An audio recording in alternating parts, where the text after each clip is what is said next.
આજે આપણે બનાવી રહ્યા છીએ રીંગણનું ભરથું. એના માટે રીંગણને ધોઈ કટ કરી અને હવે શેકવા મૂકી દઈશું અને શેકાવા દઈશું બરાબર રીતે. રીંગણ આપણું શેકાઈ ગયું છે. શેકી અને આને થોડી વાર ઢાંકીને રવા દેવાનું. મૂકી દઈએ હવે.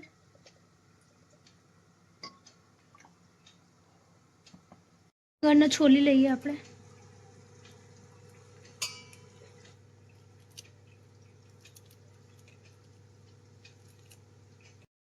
આદુ લસણ મરચાંની પેસ્ટ ક્રશ કરીને લીધા છે, પેસ્ટ નહીં.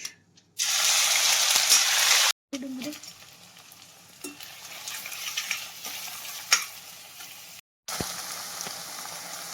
એડ કરીશું લીલું લસણ અને ડુંગળી.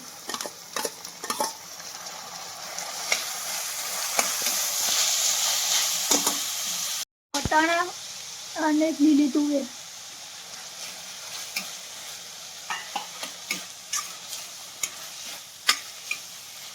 ટામેટા.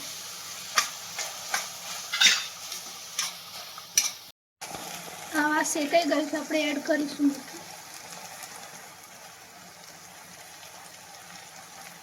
એડ કરીશું હળદર, ધાણા જીરું પાવડર, લાલ મરચું પાવડર અને મિક્સ કરી લઈએ. એને મૂક્યા તેને છોલીને હવે આપણે આમાં એડ કરી દઈએ. કટ કરી લીધા છે નાના નાના. આને મિક્સ કરી લઈએ.